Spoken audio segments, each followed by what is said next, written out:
Terceira lição: confiança em si mesmo. Querer é poder. Antes de entrar em contato com os princípios fundamentais sobre os quais repousa esta lição, será útil para o leitor não esquecer o fato de que tais princípios são práticos, que são o produto de 25 anos de pesquisas e que tiveram a aprovação dos mais eminentes cientistas do mundo, os quais submeteram à experiência a todos os princípios aqui expostos. O ceticismo é um inimigo mortal do progresso e do desenvolvimento individual. O leitor poderia muito bem, ao chegar a esta lição, pôr de lado o livro e pensar que este curso foi escrito por algum teórico de cabelos compridos, que nunca fez experiência com os princípios sobre os quais baseia os seus ensinamentos. Por certo, a nossa era não comporta o ceticismo, pois nela foi descoberto e dominado um número maior de leis da natureza do que em toda a história da raça humana. No período de 3 décadas testemunhamos o domínio dos ares, exploramos o oceano, suprimimos as distâncias, dominamos o raio, fizemos com que a eletricidade movesse as rodas da indústria. Temos hoje comunicações instantâneas entre as nações do mundo. Na verdade, a era presente é de luz, de desenvolvimento, de descobertas, e, contudo, mal tocamos na superfície do saber. Entretanto, quando abrirmos a porta que leva ao poder secreto que está armazenado dentro de nós, adquiriremos conhecimentos que farão empalidecer todas as outras descobertas do passado e do presente. O pensamento é a forma de energia mais altamente organizada que conhecemos, e a presente era de experiência e pesquisa, que certamente nos levarão a uma compreensão cada vez maior dessa força misteriosa que se chama pensamento e que repousa dentro de nós. Já conhecemos bastante sobre a mente humana para saber que um homem pode libertar-se dos efeitos dos medos acumulados durante 1000 gerações com auxílio do princípio de autossugestão. Já descobrimos que esse medo é a razão principal da pobreza, do fracasso e da miséria que se apresentam sob milhares de formas. Já descobrimos também que o homem que domina o medo pode triunfar em qualquer empreendimento, sejam quais forem os esforços reunidos para derrotá-lo. O desenvolvimento da confiança em si mesmo ou autoconfiança começa com a eliminação desse demônio que se chama medo, o qual segreda nos ouvidos das pessoas. Não podes fazer isso. Tens medo de experimentar. Temes a opinião pública. Tens medo de fracassar. Tens medo de não possuir habilidade. O demônio do medo, porém, anda esgueirando-se. A ciência encontrou uma arma para empregar na batalha contra esse velho inimigo do progresso. Os 6 medos básicos da humanidade. Toda pessoa é da influência dos 6 medos básicos. Sob esses medos principais podem ser agrupados os menores. Os 6 medos básicos ou grandes medos são aqui enumerados e descritas as suas fontes. São eles os seguintes: A. Medo da pobreza. B. Medo da velhice. C. Medo da crítica. D. Medo de perder o amor de alguém. I. Medo da doença. F. Medo da morte. O leitor deve estudar a lista, descobrir os medos que o perseguem e a maneira de classificá-los. Todo ser humano, quando chega à idade do discernimento, é subjugado até certo ponto por um ou mais dos 6 medos básicos. Como primeiro passo para a eliminação desses 6 males, examinemos as fontes de onde os herdamos. Lembremos que quando marcamos um encontro com alguém assumimos a responsabilidade de ser pontuais, e não temos o direito de nos atrasar um minuto sequer. Hereditariedade física e social. Todo homem é, quer física, quer mentalmente, o resultado de 2 formas de hereditariedade: hereditariedade física e hereditariedade social. Por meio da lei da hereditariedade física, o homem evoluiu pouco a pouco da ameba, a forma animal unicelular, através de estágios de desenvolvimento correspondentes a todas as formas animais conhecidas atualmente na Terra, inclusive aquelas que se sabe terem existido e que foram extintas. Cada geração pela qual o homem passou acrescentou à sua natureza algo das suas características, hábitos e aparência física. A herança física do homem é uma coleção heterogênea de vários hábitos e formas físicas. Parece quase que não há nenhuma dúvida de que, conquanto os 6 medos básicos não possam ser adquiridos por hereditariedade física, uma vez que são estados de espírito e, assim sendo, impossíveis de transmitir por essa forma de hereditariedade, É contudo evidente que a hereditariedade física lhes proporciona uma instalação mais favorável. Por exemplo, é fato bem conhecido que o processo de evolução física tem base sobre a morte, a destruição, a dor e a crueldade, que os elementos do solo encontram, na sua ascensão, através da evolução, um meio de transporte que é fundado na morte de uma forma de vida, a fim de que outra forma mais elevada possa subsistir. Toda a vegetação, para poder viver, nutre-se dos elementos do solo e do ar, assim como todas as formas animais, para viver, devoram as formas mais fracas ou outra espécie qualquer de vegetação. As células de toda planta, bem como as dos animais, são dotadas de um elevado grau de inteligência. Indubitavelmente, as células do peixe aprenderam, depois de duras experiências, que o grupo de células animais conhecido por Fish Hawk é verdadeiramente temível, pelo fato de que muitas formas animais, inclusive o homem, vivem de devorar os animais menores e mais fracos. A inteligência celular desses animais que entram no homem e se tornam parte dele traz consigo o medo nascido da experiência que teve de ser comida viva. Essa teoria pode parecer aos leitores um tanto fantástica e, na verdade, pode não ser exata, mas é pelo menos uma teoria lógica. Quanto mais não seja, não fazemos dela o ponto principal nem insistimos que seja responsável por qualquer dos 6 medos básicos para cuja origem há uma explicação muito melhor e que passaremos a examinar.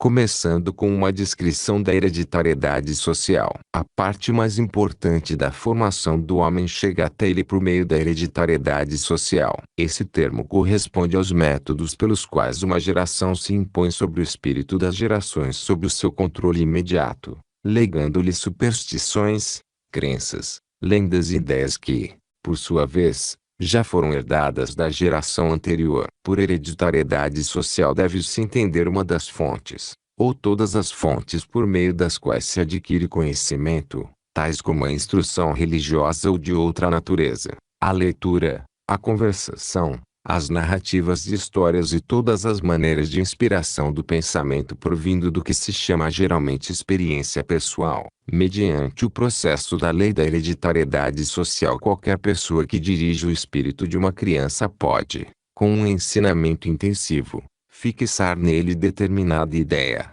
falsa ou verdadeira, de tal maneira que a criança a aceita como uma verdade e a torna parte integrante da sua personalidade, como qualquer célula ou órgão do seu corpo. É por meio da lei da hereditariedade social que os doutrinadores fixam na mente da criança dogmas, credos e cerimônias religiosas, por demais numerosos para serem descritos aqui, até que a mente infantil os aceite, assimilando-os de modo decisivo, como parte de uma crença inabalável. O espírito da criança que ainda não alcançou a idade do discernimento durante um período que abrange, em média, os 2 primeiros anos de vida, é plástico, aberto, claro e livre. Qualquer ideia implantada nesse cérebro por alguém que desfrute a confiança da criança germinará e crescerá, por assim dizer, de tal maneira que nunca poderá ser extirpada por mais oposta lógica e a razão que tal ideia possa aparecer. Muitos religiosos afirmam que podem implantar tão profundamente os tentáculos da sua doutrina na mente de uma criança que nunca mais haverá lugar naquela mente para outra religião,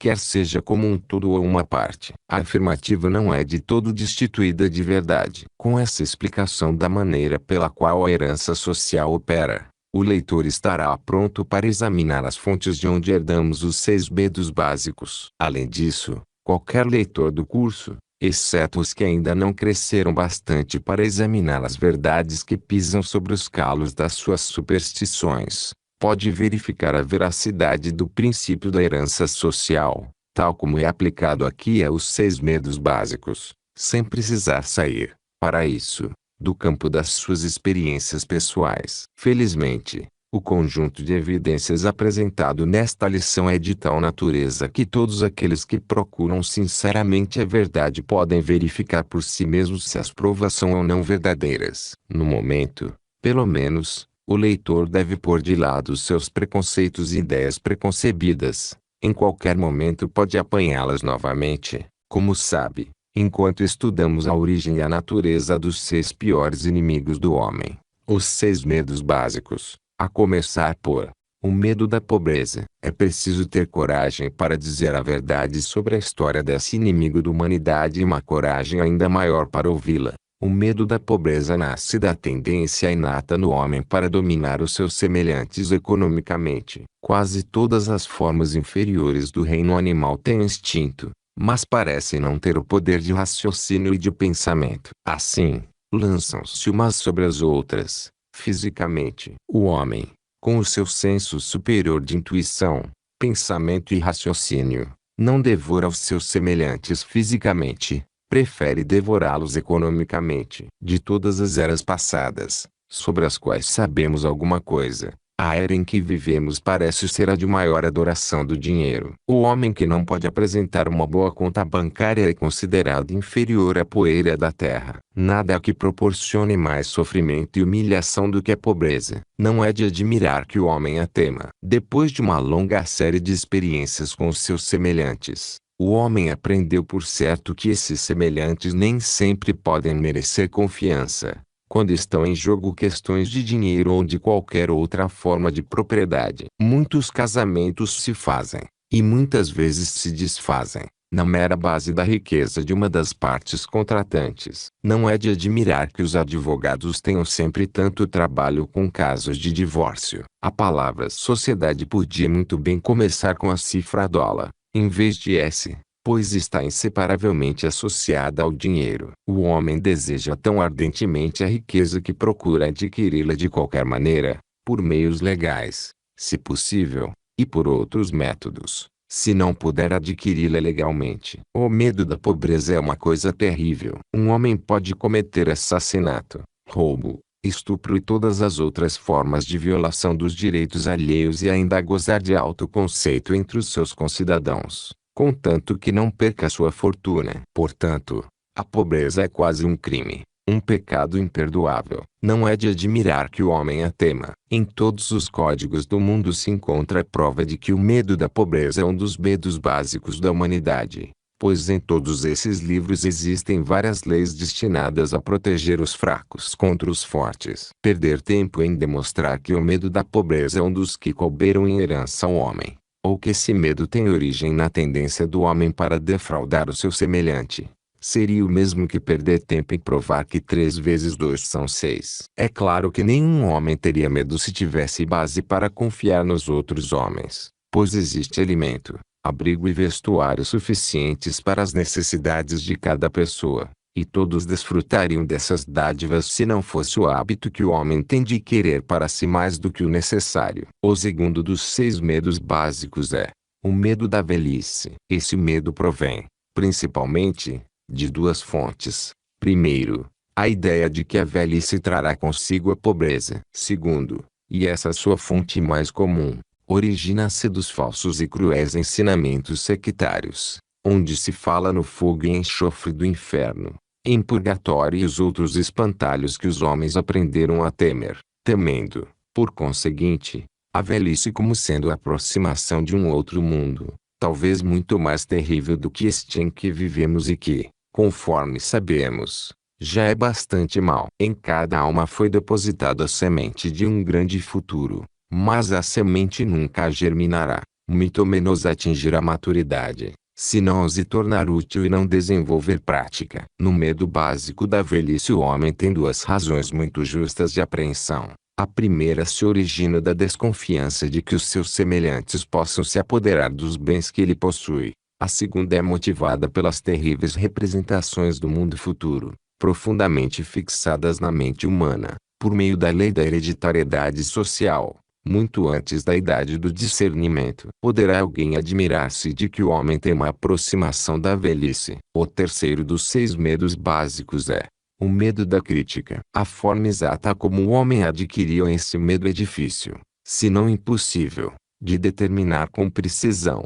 Uma coisa porém é certa, Ele sente esse receio em grau elevado. Alguns acreditam que esse medo fez o seu aparecimento no espírito humano mais ou menos na época em que surgiu a política. Outros acham que a sua origem remonta à fundação do primeiro clube feminino. Outra escola de humoristas atribui a origem desse medo à Bíblia Sagrada, cujas páginas estão cheias das mais violentas e corrosivas formas de crítica. Se essa última pretensão for correta, e os que acreditam literalmente em tudo o que encontram na Bíblia não estão enganados, então é Deus o responsável pelo medo inerente que o homem tem do criticismo, pois foi Deus a causa de que a Bíblia fosse escrita. O autor deste curso, não sendo humorista nem profeta, mas uma pessoa comum, se sente inclinado a atribuir a origem do medo da crítica àquela qualidade transmitida ao homem pela natureza, e que o leva não somente a tomar os bens do seu semelhante, como também a justificar tal ação criticando o caráter do outro. O medo da crítica se apresenta de muitas formas,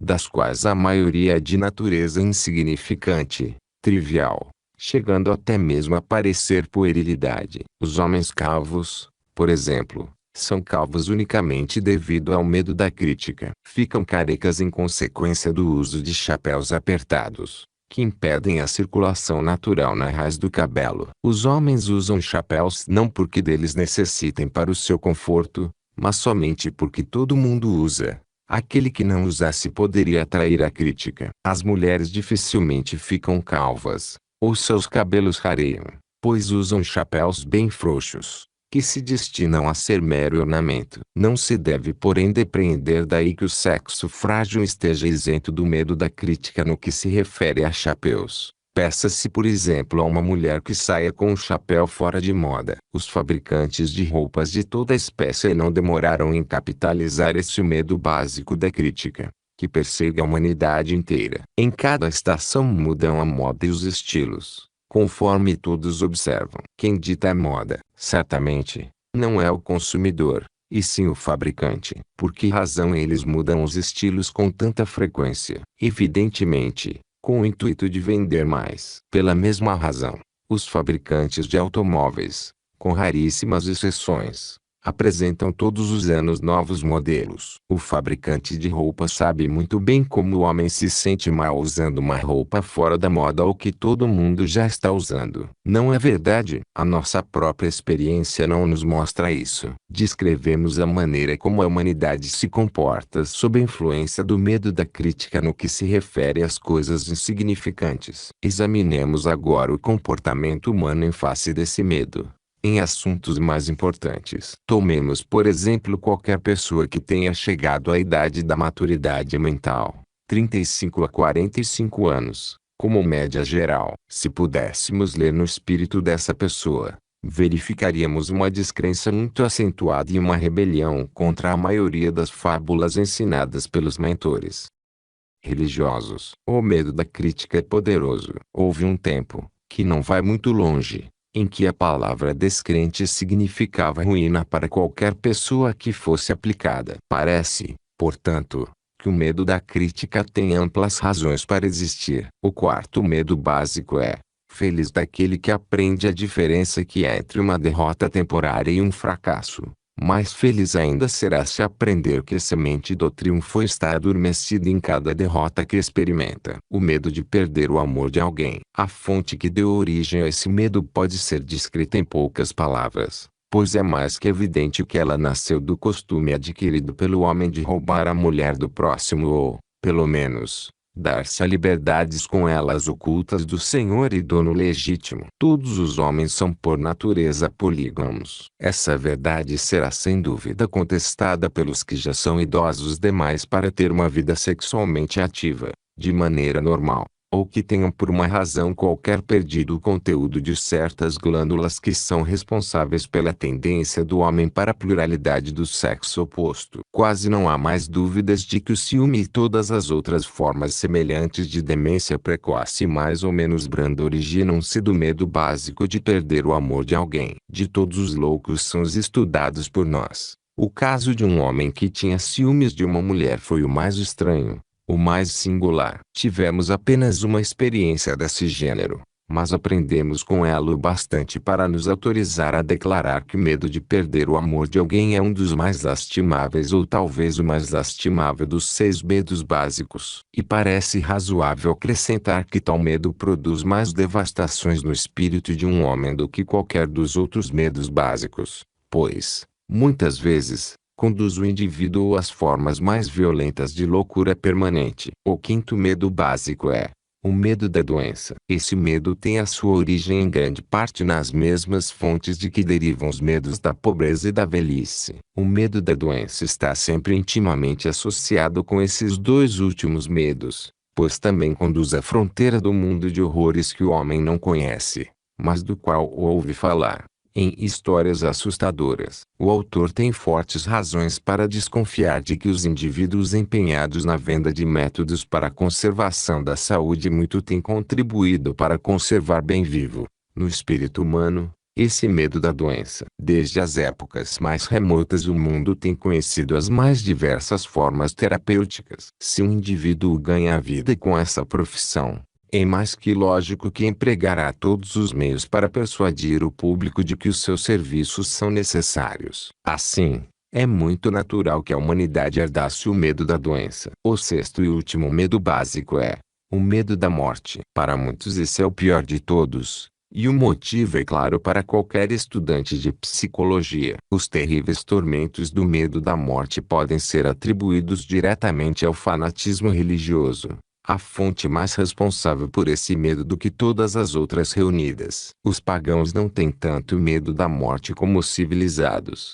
especialmente os que estão sob influência teológica. Por centenas de milhões de anos o homem vem perguntando, e até hoje sem resposta, de onde vim? Para onde vou depois da morte? Os indivíduos mais capazes e astuciosos, como os mais honestos e crédulos, não tem demorado em dar uma resposta a estas perguntas. De fato, a faculdade de responder a elas passou a ser uma dessas profissões doutas, conquanto, na realidade, seja necessário muito pouco conhecimento para se exercer tal ofício. Vejamos agora a principal origem do medo da morte. Vinde à minha tenda, abraçai a minha fé, aceitai os meus dogmas, pagai os meus salários, e eu vos darei uma passagem que vos levará diretamente ao céu depois da morte, diz um chefe de seita religiosa. Permanecei fora da minha tenda, diz o mesmo chefe, e ireis diretamente para o inferno, onde sereis atirados no fogo eterno. Conquanto,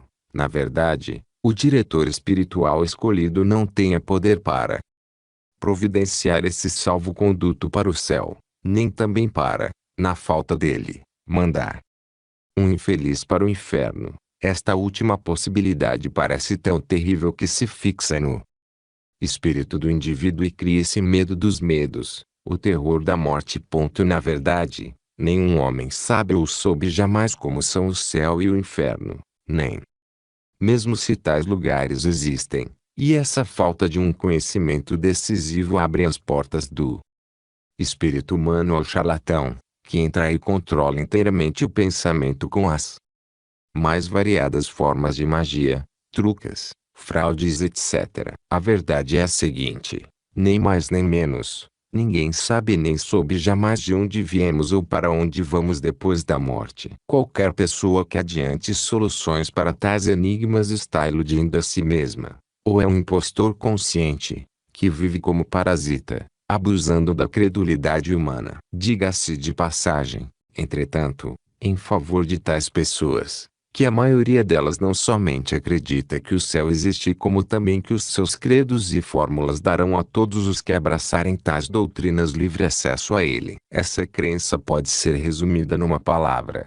credulidade. Os religiosos afirmam geralmente, de modo peremptório, que a nossa civilização deve a sua existência ao trabalho realizado pelas igrejas. Não acreditamos muito na veracidade de tal afirmativa. Não é verdade, não pode ser verdade que a civilização tenha nascido dos esforços da igreja e dos credos organizados, se tomarmos a palavra civilização como significando as leis naturais e as muitas invenções herdadas pela época atual. Se os teólogos pretendem ter tido a sua parte em todas as descobertas feitas pela humanidade, Formulamos aqui o nosso protesto. Não basta declarar que a hereditariedade social é o método pelo qual o homem reúne todo o conhecimento que lhe chega por meio dos 5 sentidos. É preciso acentuar também a maneira pela qual haja herança social, nas suas diferentes aplicações, para dar assim ao leitor maior compreensão da lei. Comecemos por algumas das formas mais inferiores da vida animal e examinemos a maneira pela qual elas são afetadas pela lei da hereditariedade social. Pouco depois de começar a examinar as principais fontes de onde o homem tira os conhecimentos que fazem dele um ser superior, descobri,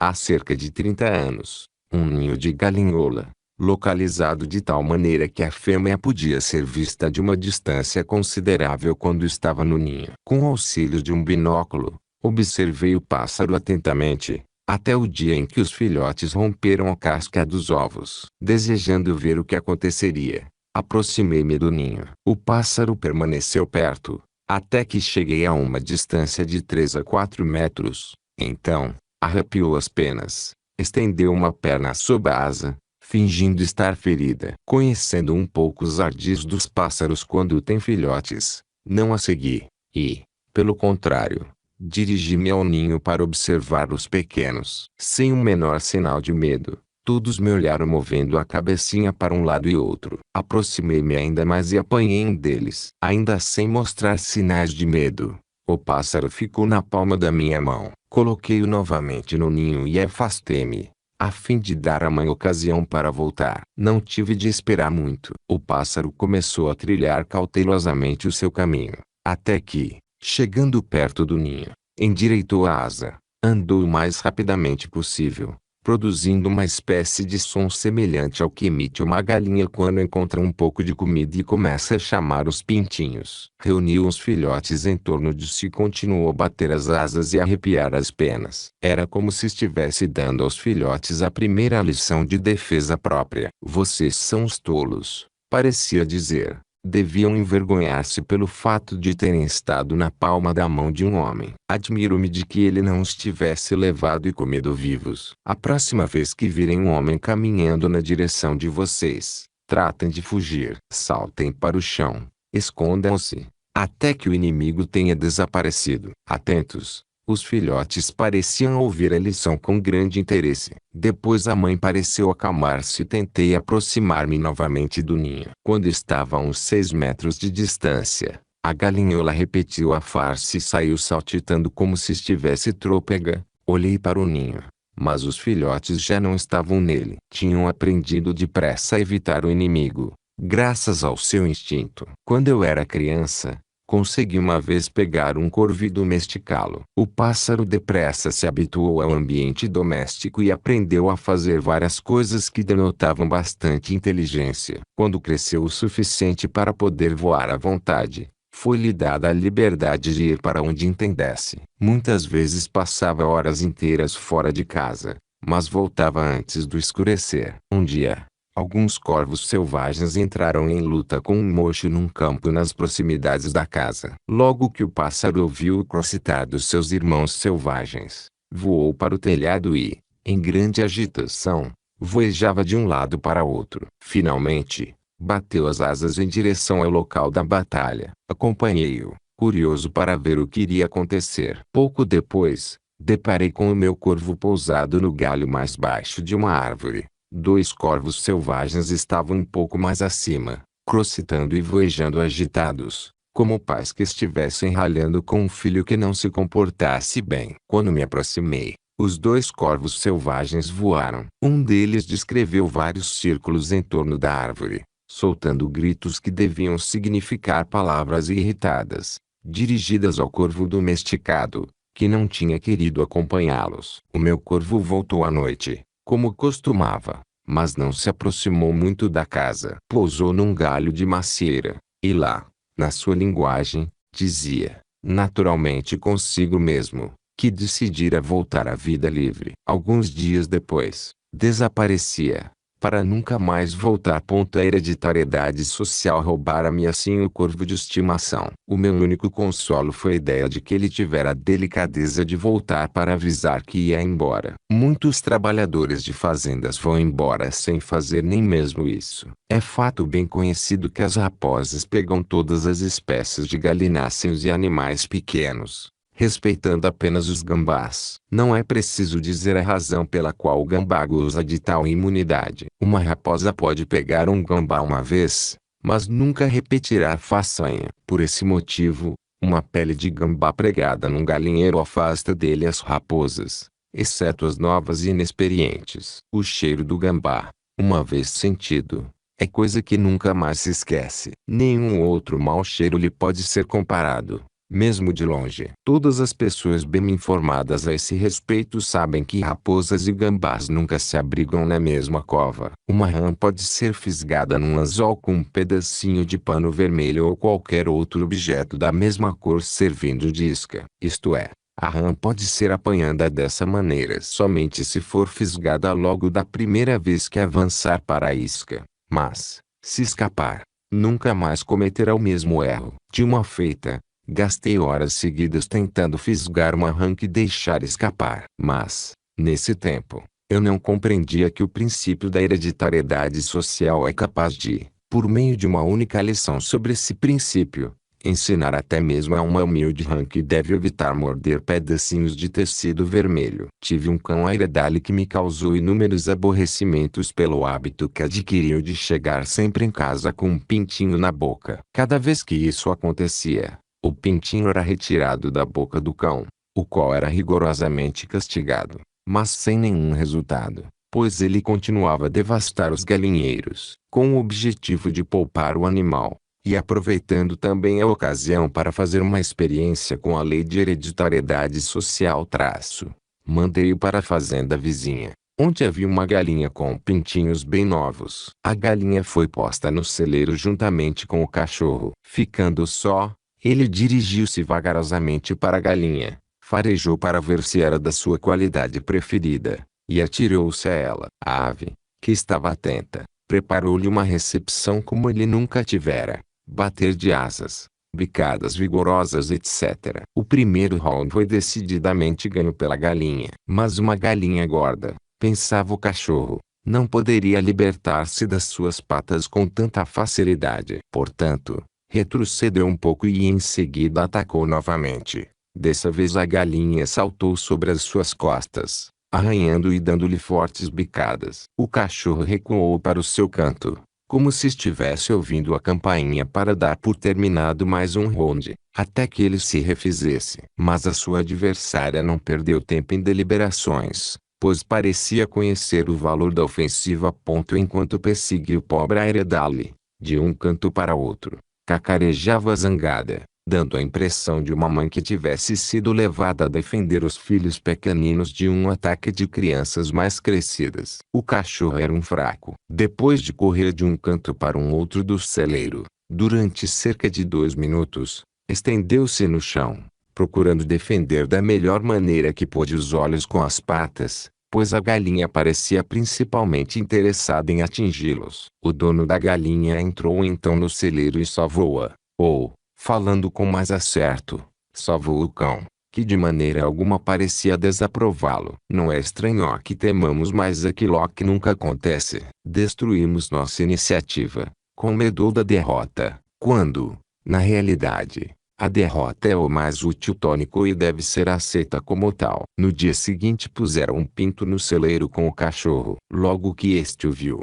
pôs a cauda entre as pernas e correu para um canto. Nunca mais tentou apanhar um pinto. Uma lição sobre a hereditariedade social, por meio do sentido do tato, foi suficiente para ensinar-lhe que, conquanto caçar pintos fosse uma coisa divertida, poderia, também, trazer-lhe muitos dissabores. Todos esses exemplos, com exceção do primeiro, descrevem o processo de adquirir conhecimento por meio da experiência direta. Observe-se a diferença acentuada que há entre conhecimento adquirido pela experiência direta e conhecimento alcançado por meio da educação dos jovens pelos mais velhos. como no caso da galinhola e seus filhotes. As lições impressionantes são as que os jovens recebem por meio de métodos emocionais. Quando a galinhola estendeu a asa como se estivesse ferida e trôpega, e fez ouvir aqueles piados aflitivos, implantou nos seus filhotes o terror do homem, de uma maneira que eles jamais esqueceriam.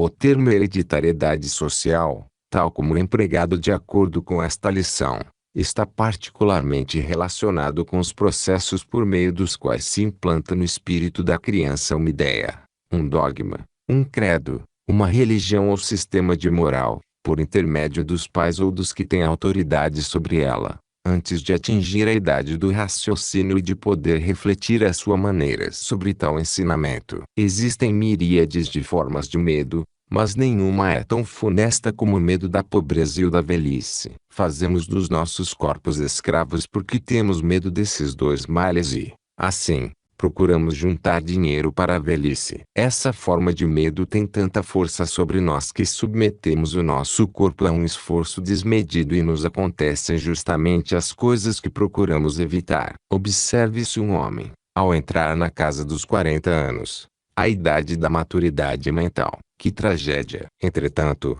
é aos 40 anos que o homem começa a assimilar os ensinamentos da natureza, tal como aparecem nas florestas e na fisionomia das criaturas humanas. Porém, o demônio do medo nos impele com tanta violência que nos torna cegos e nos perdemos no emaranhado dos desejos que estão em conflito. Perdemos de vista o princípio do esforço organizado, e, em vez de conservar as forças da natureza, que nos rodeiam e nos podem levar a grande altura, as desdenhamos e elas se tornam, assim, forças destruidoras. Entre as forças da natureza, talvez não haja uma tão proveitosa para o desenvolvimento do homem como o princípio da autossugestão. Porém, a ignorância dessa força leva a maioria dos homens a aplicá-la de tal modo que ela passa a operar como um obstáculo, e não como um auxílio. Enumeremos alguns fatos que demonstram a maneira como se faz uma aplicação dessa grande força da natureza. Um homem que fica decepcionado com um amigo que lhe foi falso passa a concluir por meio do princípio da autossugestão, que nenhum homem lhe merece mais confiança. Esses pensamentos se fixam de tal modo no seu subconsciente que ditam inteiramente a sua atitude para com os outros. Voltemos agora ao que foi dito na segunda lição, sobre os pensamentos dominantes no cérebro humano e que atraem aqueles cujas ideias são iguais. Apliquemos a lei da atração e, em breve, veremos por que o descrente atrai o descrente. Apresentemos mais um exemplo. Um homem vê sempre apenas o que há de melhor naqueles com os quais entra em contato. Se os seus amigos se mostram indiferentes, ele não dá a menor importância a isso, pois decidiu consigo mesmo encher o espírito com pensamentos otimistas, entusiastas e cheios de fé nas outras pessoas. Se alguém lhe fala com aspereza, responde com delicadeza. Por meio da mesma eterna lei da atração chama para si a atenção de pessoas cujo teor de vida e pensamentos se harmonizam com os seus. Traçamos mais um exemplo do mesmo princípio. Temos aqui um homem bem educado e que possui a habilidade de prestar alguns serviços de que o mundo necessita. Ouviu dizer uma vez que a modéstia é uma grande virtude e que se colocar na frente, no palco da vida, é egoísmo. Silenciosamente, dirigiu-se para o pano de fundo, enquanto os outros atores da grande comédia da vida passaram ousadamente para frente. Colocara-se atrás porque temia o que os outros poderiam dizer. O medo da opinião pública fê-lo conservar-se na retaguarda, e pouco se fala dele no mundo. A sua instrução é inútil, porque ele receia dar a conhecer ao mundo que a possui. Sugere constantemente a si mesmo, empregando o poder da autossugestão com prejuízo próprio, que deve ficar atrás, porque assim não será criticado, como se a crítica lhe causasse algum dano ou pudesse derrotar seu propósito. Seu trabalho e o meu são muito parecidos. Estou ajudando as leis da natureza na criação de espécimes vegetais mais perfeitos, ao passo que o Senhor emprega as mesmas leis, por meio da filosofia da lei do triunfo, para criar espécimes mais perfeitos de pensadores. Luther Burbank sublinhado. Eis aqui outro homem, filho de pais muito pobres. Desde que chegou à idade do raciocínio, Teve consciência da sua pobreza. Ouvia falar de pobreza. Sentiu-se agarrado pela mão gélida da pobreza e ficou tão impressionado que fixou no espírito a sua situação como uma coisa que tinha de se submeter. Quase inconscientemente, convenceu-se de que seria sempre pobre. Até que essa ideia se tornou o pensamento dominante do seu cérebro. Esse homem se assemelha a um cavalo arreado, que se acostumou aos arreios, esquecendo que possui força suficiente para libertar-se deles. A autossugestão está relegando rapidamente para a retaguarda do cenário da vida. Finalmente, se tornou um covarde. A ambição se foi. A oportunidade não mais apareceu no seu caminho. Ou, se apareceu, ele não soube vê-la. Aceitou o seu destino. É fato bem estabelecido que as faculdades mentais, como os membros corporais, se atrofiam e mirram quando não se faz uso delas. A confiança em si mesmo não faz exceção à regra. Desenvolve-se quando usado e desaparece quando não exercitada. Uma das principais desvantagens da riqueza herdada é o fato de sempre produzir inatividade e a perda de autoconfiança. Há alguns anos, a senhora Ibe McLean, de Washington, deu à luz um menino. Essa criança, segundo se dizia, teria uma herança de 100 milhões de dólares. Quando era levada a passeio, cercavam-no enfermeiras, amas, auxiliares, detetives e outros funcionários, cujo dever era velar para que nada a perturbasse. Com o passar dos anos, não diminuiu a severa vigilância. A criança não podia vestir-se. Tinha empregados para tudo. Empregados que velavam por ela enquanto dormia e enquanto estava acordada. Não tinha permissão para fazer coisa alguma que pudesse ser feita pelos outros. Chegou assim o menino aos 10 anos de idade. Um dia, brincando no pátio, observou que tinham deixado o portão aberto. Ele, que nunca havia ultrapassado sozinho aquele portão, sentiu naturalmente o desejo de fazê-lo e, aproveitando um momento em que os empregados estavam distraídos,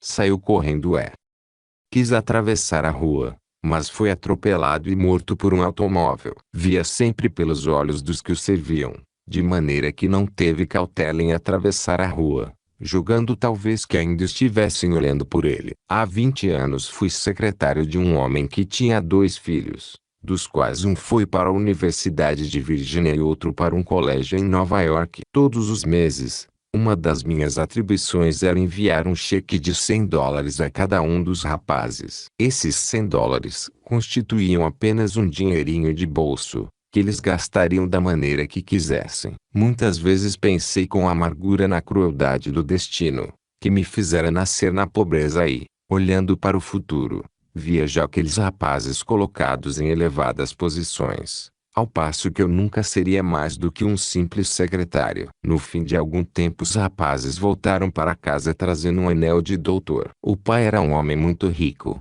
dono de bancos, estradas de ferro, minas e outras propriedades de grande valor. Os 2 rapazes teriam assim ótimas colocações nos negócios do pai. Mas um período de 20 anos pode trazer surpresas cruéis àqueles que não aprenderam a lutar. Talvez o melhor meio de declarar essa verdade fosse o seguinte: o tempo dá aos que nunca tiveram de lutar para prejudicarem terrivelmente a si próprios. Seja como for, quando regressaram, os 2 rapazes traziam algo mais que o diploma de doutor. Regressaram com problemas com bebida, problemas que desenvolveram porque, graças àqueles 100 dólares mensais, não precisavam lutar. É uma história longa e triste, cujos detalhes não interessam de certo aos leitores, mas é curioso conhecer o epílogo. Quando eu escrevi esta lição, os meus olhos depararam com um jornal publicado na cidade onde residem esses rapazes. O pai faliu e sua riquíssima residência, onde os filhos nasceram, foi vendida em leilão. Um dos filhos morreu de delirium tremens e o outro está num asilo de loucos. Nem todos os filhos de homens ricos se tornam tão infelizes, mas, seja como for, permanece o fato de que a inatividade sempre conduz à atrofia, e essa, por sua vez, gera falta de ambição e de confiança em si mesmo. Sem essas qualidades essenciais, um homem será carregado durante toda a vida nas asas da incerteza, da mesma maneira que uma folha seca é levada ao sabor dos ventos contrários. Longe de ser uma desvantagem, A luta pela vida é uma vantagem decisiva, pois serve para desenvolver todas as qualidades que se acham adormecidas no indivíduo e que sem elas jamais despertariam. Muitos homens só encontraram o seu lugar no mundo porque tiveram de lutar pela vida. A falta de conhecimento das vantagens que resultam dessa luta tem levado muitos pais a dizerem: tive de lutar muito quando moço, mas procurarei fazer com que meus filhos encontrem todas as facilidades. Pobres criaturas insensatas! As facilidades se transformam geralmente em desvantagens. Há neste mundo coisas muito piores do que uma pessoa ser obrigada a trabalhar. No princípio da vida, a indolência forçada é muito pior do que o trabalho forçado. Sendo forçado a trabalhar e a desempenhar o seu trabalho da melhor maneira, o indivíduo adquire temperança, autocontrole, força de vontade e inúmeras outras virtudes que os ociosos jamais conhecerão. A falta de necessidade de lutar não somente conduz à ausência de ambição e de força de vontade, como também, o que é ainda pior, cria, no espírito do indivíduo, um estado de letargia, que gera falta de confiança em si mesmo. A pessoa que abandonou a luta porque o esforço já não é necessário aplica o princípio de autossugestão.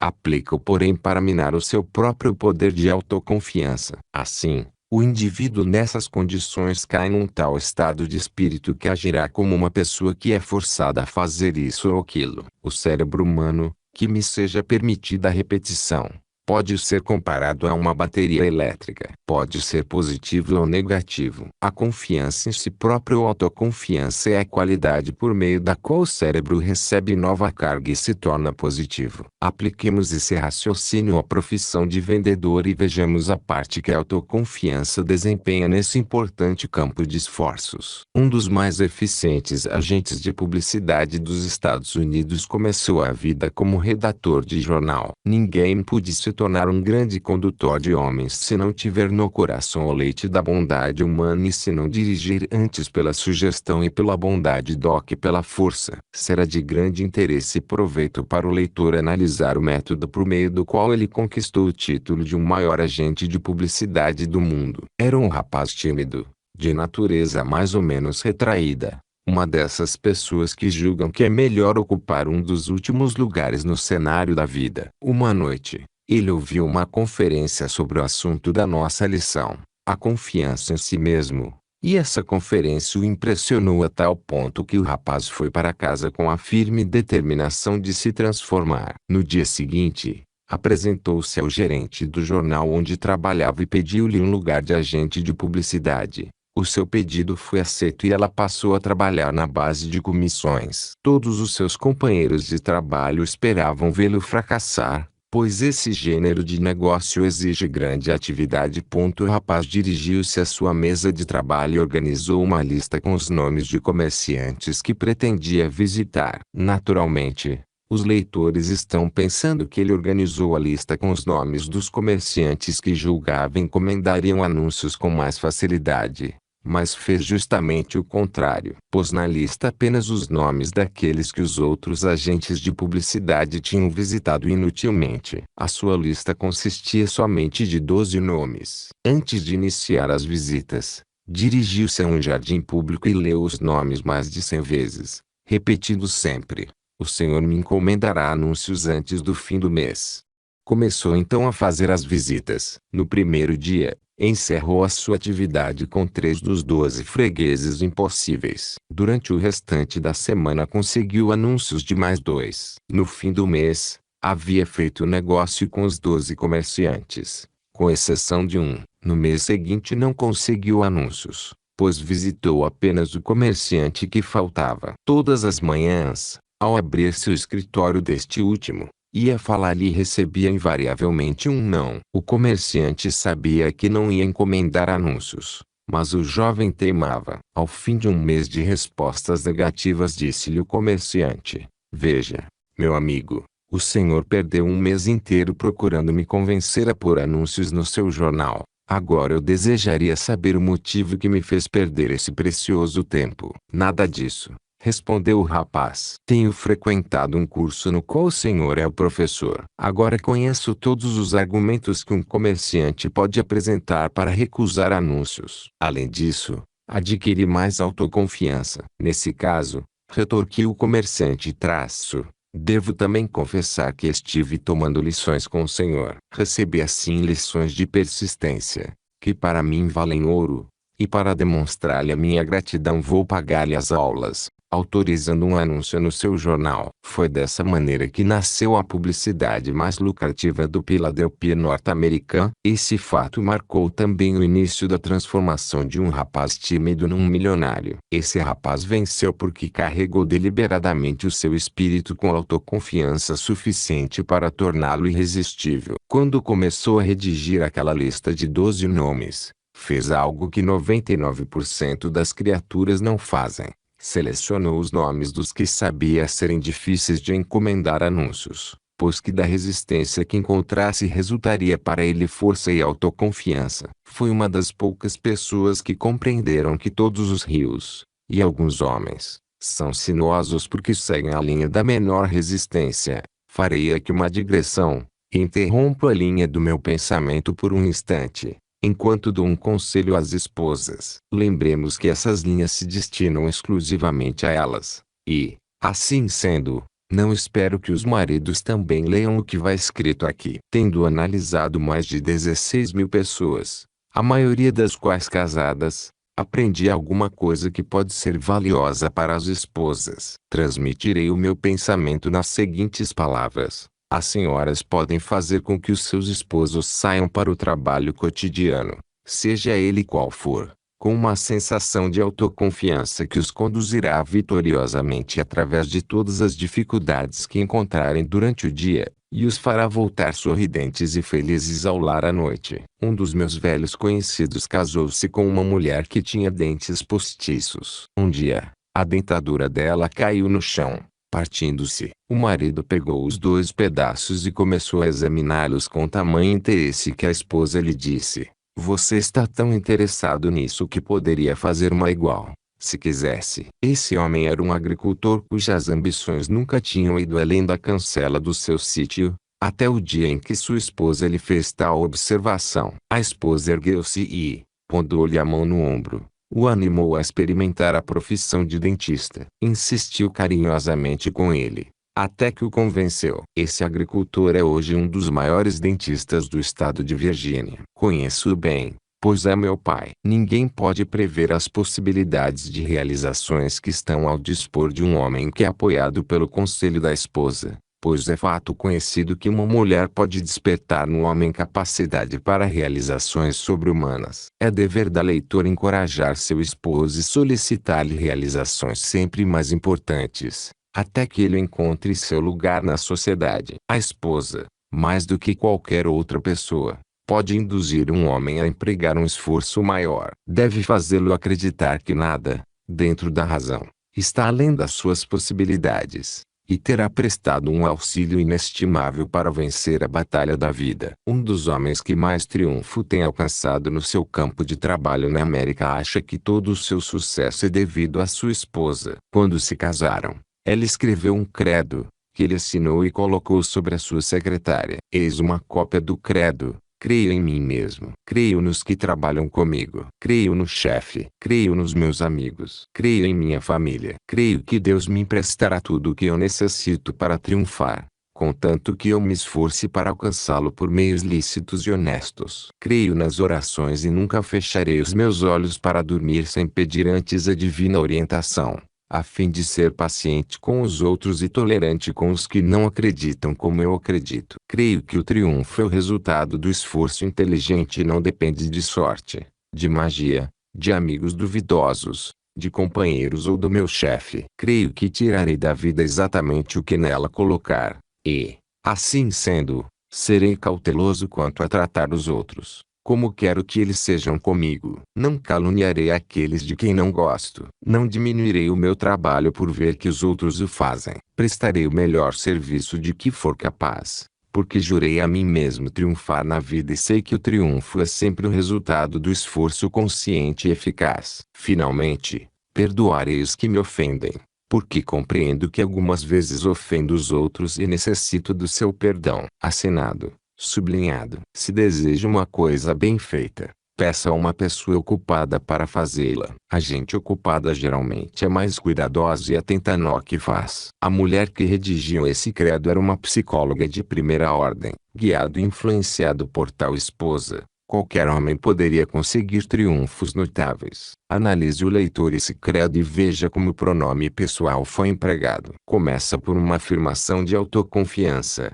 que é perfeitamente adequada. Nenhum homem podia tornar-se esse credo sem desenvolver uma atitude positiva, que atrairia para si pessoas que o ajudariam na luta pelo triunfo. Seria um esplêndido credo a ser adotado por qualquer vendedor. Se o leitor o adotasse, as suas chances de triunfo não ficariam diminuídas. Porém, não basta adotá-lo. É preciso lê-lo até aprendê-lo de cor. Leia ao menos uma vez por dia, até que o mesmo faça parte da sua organização mental. Conserve uma cópia diante de si, para que se lembre, a todo momento, de que jurou pô-lo em prática. Agindo assim, fará um emprego eficiente do princípio da autossugestão como meio de desenvolver a confiança em si mesmo. Não dê importância ao que os outros possam dizer sobre o seu procedimento. Lembre-se que seu objetivo é triunfar, e esse credo, se for aprendido e aplicado, muito ajudará. Aprendemos,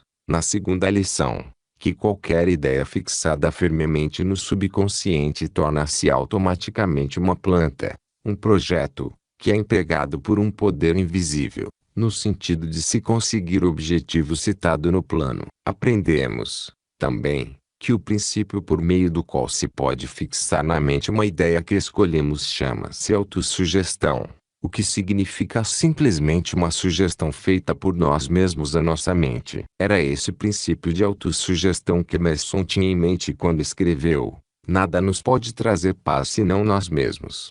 O leitor pode muito bem lembrar-se de que nada lhe trará sucesso senão você mesmo. Naturalmente, necessitará da cooperação de outros, se pretende alcançar um triunfo permanente, mas não conseguirá essa cooperação antes de vitalizar a sua mente com uma atitude positiva de autoconfiança. Talvez o leitor se admire de ver alguns homens atingirem posições elevadas, ao passo que outros que o cercam, que são mais bem educados e parecem muito mais capazes, não prosperam. Assim sendo, escolha duas pessoas dos dois tipos a que aludimos. Faça um estudo acurado de ambas e logo se tornará clara a razão do triunfo de um ou o fracasso do outro. Verá que o que triunfou acredita em si mesmo e sabe apoiar essa crença com uma atividade tão ousada e dinâmica que faz com que os outros percebam que ele acredita em si mesmo. Observará, também, que essa autoconfiança é contagiosa, impulsiva, persuasiva e atrai os outros. Verá, também, que o que não prospera demonstra claramente, pela sua própria fisionomia, pela posição do corpo, pela falta de decisão com que caminha, pela vacilação com que fala, que não tem confiança em si mesmo. Ninguém prestará atenção a uma pessoa que não confia em si própria. Aquele que não confia em si mesmo não atrai os outros, porque sua mente é uma força negativa, que antes repele do que atrai. Em nenhum outro campo de atividade a confiança em si desempenha papel tão importante como na profissão de vendedor. E o leitor não precisa ser um analista de caráter para determinar, logo à primeira vista, se um vendedor possui ou não essa virtude. Caso a tenha, os indícios da sua influência serão bem claros em toda a sua pessoa. Inspirará confiança em si no que vende, logo as primeiras palavras que pronunciar. Chegamos agora no ponto em que o leitor está pronto para se apossar do princípio da autossugestão e fazer uso direto dele, transformando-se numa pessoa decidida, dinâmica e que resolve por si mesma. Deve o leitor copiar a fórmula seguinte, assinala e aprendê-la de cor. Fórmula da confiança em si mesmo. Primeira, sei que possuo a habilidade necessária para realizar o meu objetivo definido e, portanto, exijo de mim mesmo uma ação persistente, agressiva e contínua para a realização desse objetivo. Segunda, compreendo que os pensamentos dominantes no meu espírito chegarão a produzir-se em atividade física e pouco a pouco se transformarão em realidade. Por isso, concentrarei a minha mente, durante 30 minutos, diariamente, na missão de pensar sobre a espécie de pessoa que desejo ser, criando assim um retrato mental que será depois transformado na realidade por meio da prática. Terceira, sei que por meio do princípio da autossugestão qualquer desejo que conserve com persistência no pensamento encontrará, oportunamente, uma expressão através de qualquer meio prático de realização. Assim, dedicarei 10 minutos, diariamente, a exigir de mim mesmo o desenvolvimento dos fatores citados nas 16 lições deste curso de leitura sobre a Lei do Triunfo. Quarta, redigi com bastante clareza uma descrição do meu objetivo definido na vida para os 5 anos vindouros. Estabeleci um preço para o meu trabalho, para cada um desses 5 anos. Um preço que pretendo merecer e receber por meio da estrita aplicação do princípio de trabalho eficiente e satisfatório que prestarei adiantadamente. Quinta, compreendo perfeitamente que nenhuma riqueza ou posição pode ser duradoura, a menos que seja construída sobre a verdade e a justiça. Por isso não tomarei parte em nenhuma transação que não beneficie a todos os que nela entrarem. Triunfarei, atraindo para mim as forças que desejo empregar e a cooperação de outras pessoas. Induzirei os outros a me serem úteis, prestando-lhes serviços primeiro. Eliminarei o ódio, a inveja, o ciúme, o egoísmo e o cinismo, desenvolvendo o amor por toda a humanidade, pois sei que uma atitude negativa para com os outros não me trará êxito. Farei com que os outros acreditem em mim, porque acreditarei também neles e em mim próprio. Assinarei essa fórmula, aprenderei de cor o seu conteúdo e a recitarei em voz alta, uma vez por dia, com a confiança plena de que ela influenciará pouco a pouco a minha vida de maneira a me tornar um profissional eficiente e feliz no meu campo de esforços. Antes de assinar essa fórmula, certifique-se de que tem intenção de seguir todas as suas instruções. Atrás dessa fórmula há uma lei que nenhum homem sabe explicar. Os psicólogos se referem a ela chamando-a de autossugestão, e nada mais adiantam.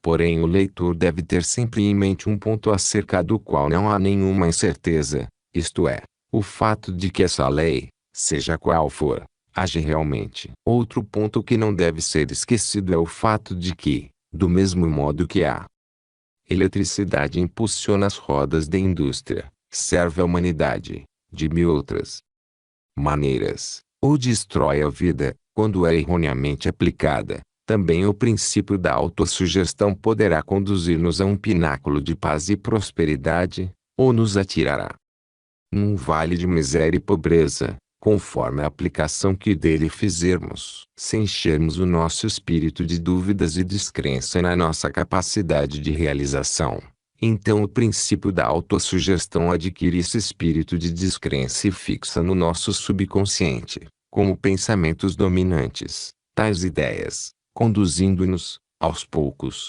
para o redemoinho do fracasso. Mas se enchermos o nosso espírito com uma radiosa autoconfiança, o princípio da autossugestão apodera-se dessa crença, transforma no pensamento dominante e nos auxilia a dominar os obstáculos que aparecem em nosso caminho, até que alcancemos o cume da montanha do triunfo. A força do hábito. Tendo eu próprio experimentado todas as dificuldades que se apresentam na trilha dos que não possuem a devida compreensão para fazer a aplicação prática do grande princípio da autossugestão, permita-me o leitor que o conduza por um atalho à origem do hábito, com o auxílio do qual se pode facilmente aplicar o princípio a que aludimos, em qualquer direção e para qualquer propósito. O hábito nasce do ambiente, do fato de se fazer as mesmas coisas, ter os mesmos pensamentos ou repetir as mesmas palavras, infinitamente. O hábito pode ser comparado às estrias dos discos de LPs,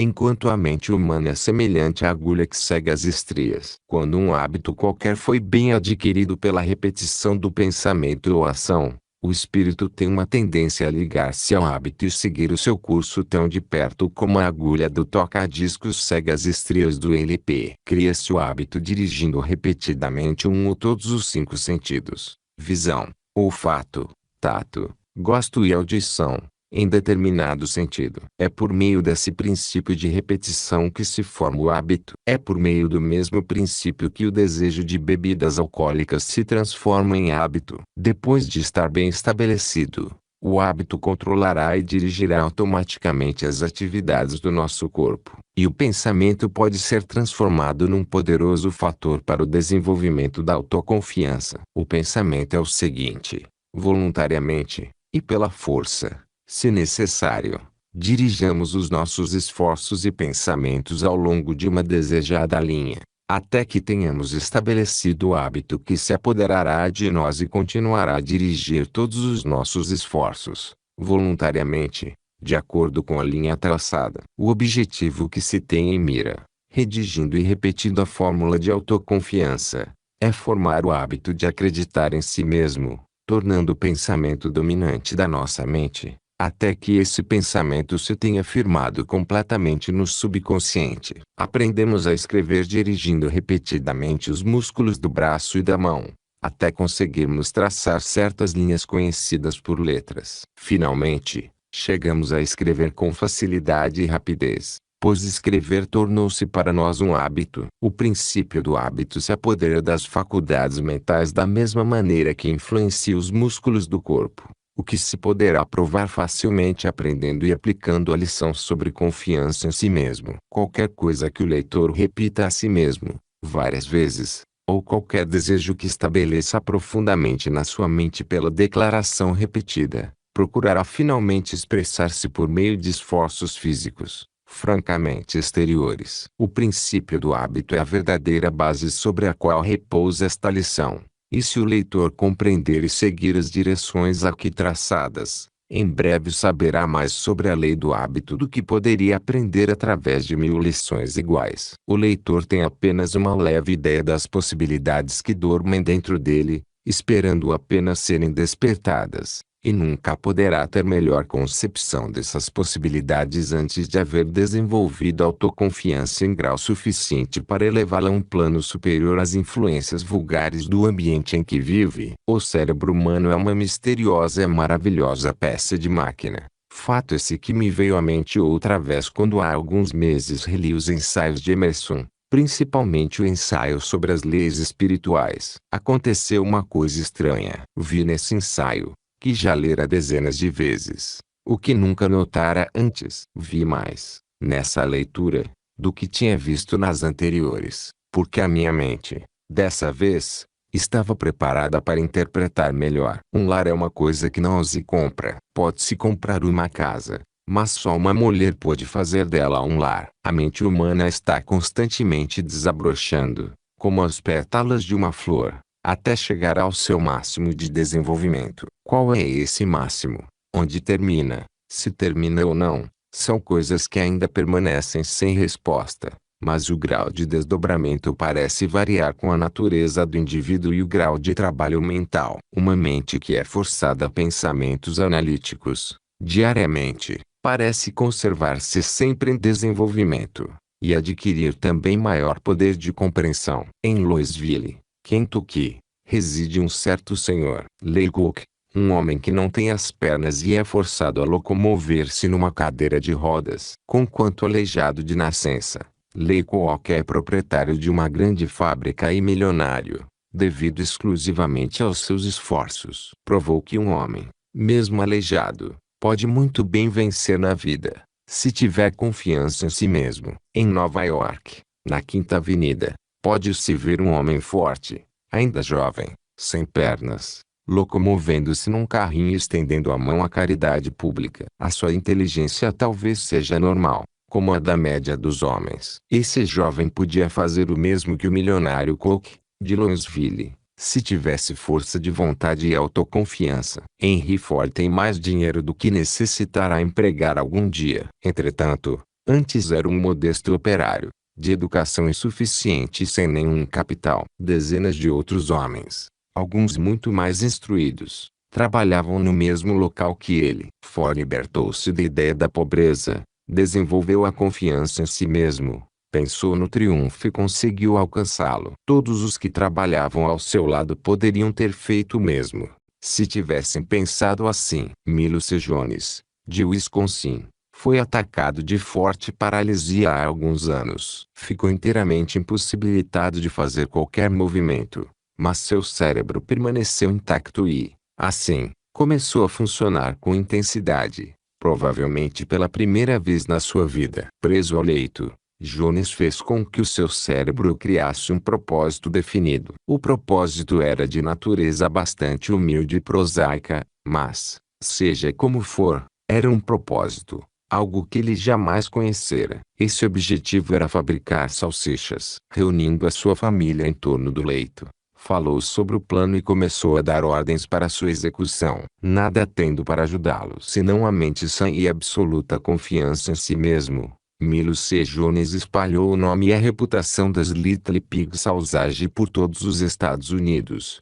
e acumulou grande fortuna. E tudo isso ele realizou depois de paralítico, inválido e incapaz de trabalhar materialmente. Quando o pensamento prevalece, o poder pode ser encontrado. Henry Ford ganhou milhões de dólares e continua a ganhar milhões porque acreditou em si mesmo. Transformou essa confiança num objetivo definido e o apoiou com um plano decisivo. Os seus companheiros de trabalho, durante a sua mocidade, nada viam além do envelope de salário, todas as semanas, e foi tudo que obtiveram da vida. Nada exigiram de extraordinário de si mesmos. Se o leitor deseja alcançar mais, certifique-se, primeiro, de que exige mais de si próprio, e observe que tal exigência uma pessoa só pode fazer de si mesma. Venha a propósito citar um poema muito conhecido, cujo autor expressou uma grande verdade: se pensais em ser vencido, sereis; se pensais que não ousais, não ousareis; se quereis vencer, mas desanimais, provavelmente não vencereis.